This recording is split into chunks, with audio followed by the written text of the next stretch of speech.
할렐루야. 성경 통독 131일째입니다. 오늘은 잠언 25장에서 28장까지 살펴보도록 하겠습니다. 잠언 25장에서 28장까지는 솔로몬의 그런 잠언들인데 히스기야 왕 때 편집이 된 것입니다. 그러면 시간적인 차이가 약 200년 넘어서 250년 정도 될 것입니다. 여러분, 우리가 하는 그런 말들 중에서 멋있는 그런 말들이 있지 않습니까? 그 말들이 200년 후에도 250년 후에도 전달이 되고 사람들의 마음 가운데 감명을 줄 수 있겠습니까? 쉽지 않겠죠. 정말 솔로몬에게는 하나님의 지혜가 부어진 것입니다. 그래서 100년이 넘고 200년이 넘어서 다시 한번 그 말씀을 음미해 봐도 야, 이건 하나님의 지혜가 담겨 있다. 사람들이 인정을 하면서 그 내용들을 모아서 함께 잠언으로 편집을 한 것입니다. 1절에 보면 그 배경이 명확히 기록되어져 있습니다. 이것도 솔로몬의 잠언으로 유다왕 히스기야의 신하들이 편집한 것이다. 이렇게 배경을 명확히 이야기해 주고 있죠. 그 뒤에 내용들을 살펴보면 대부분 짧은 그런 그 내용으로 기록되어져 있습니다. 한번 살펴보겠습니다. 17절. 이웃집이라고 하여 너무 자주 드나들지 말아라. 그가 실증이 나서 너를 미워하게 될지도 모른다. 참 신기하게도 솔로몬은 뭐 일상적인 그런 삶을 살지 않았습니다. 태어나면서부터 왕자였고 왕궁에서 있었고 일상생활의 그런 삶을 잘 모를 텐데 이렇게 사람들의 마음을 꿰뚫으면서 생활의 그런 지혜를 우리에게 가르쳐주고 있습니다. 20절. 마음이 상한 사람 앞에서 즐거운 노래를 부르는 것은 추운 날에 옷을 벗기는 것과 같고 상처에 초를 붓는 것과 같다. 그렇게 이야기하고 있습니다. 그래서 우리가 아무리 즐거워도 마음이 상하는 사람 앞에서는 그렇게 좋은 것을 막 즐거움을 표현해서는 안 된다. 우리에게 가르쳐주고 있는 것이죠. 21절.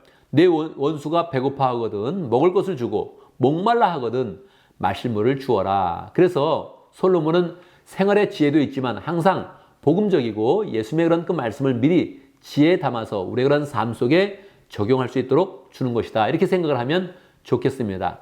예수님이 하셨던 그런 말씀이죠. 원수가 배고파하거든 먹을 것을 주어라. 목말라 하거든 마실 물을 주어라. 그래서 우리의 그런 삶 속에 그냥 삶의 지혜만 얻는 것이 아니고 항상 그 깃들이 복음과 예수님의 그런 사랑과 지혜의 근거에 있다. 이렇게 생각을 하면 좋겠습니다.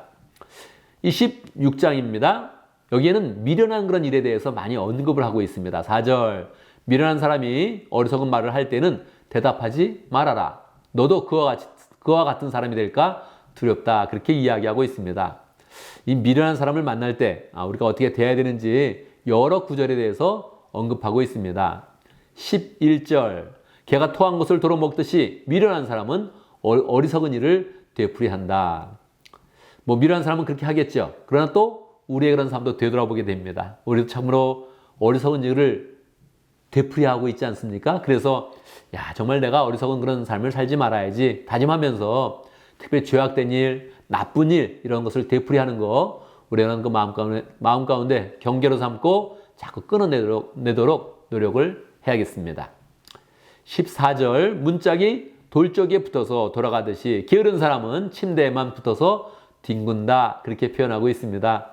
우리의 삶을 되돌아보게 되지요. 게으른 거 누구에게나 있죠. 그런데 정말 게으르면서 뒹구는 거 이거 정말 우리가 고쳐야 될 그런 부분이죠. 게으름을 뛰어넘어서 부지런하게 나가고 또 하나님의 일을 잘 성취하는 그런 삶으로 우리가 살아야겠습니다. 27장입니다. 1절. 내일 일을 자랑하지 말아라. 하루 사이에 무슨 일이 생길지 알 수 없다. 항상 하나님은 미래가 하나님의 권한 아래 있다. 이것을 강조하고 있습니다. 미래가 우리의 손에 있다고 이야기하는 것이 죄의 데피니션, 두 번째 데피니션입니다. 성경에 나온 두 번째 데피니션입니다. 그래서 항상 우리의 마음 가운데 미래는 하나님께 속해 있습니다 하면서 미래를 살 때마다 겸손한 마음으로 하나님의 그런 주권을 인정해야 됩니다.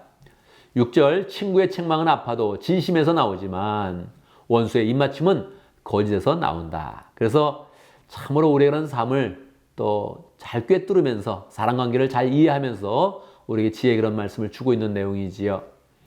17절. 쇠붙이는 쇠붙이로 쳐야 날이 날카롭게 서듯이 사람도 친구와 부대껴야 지혜가 예리해진다.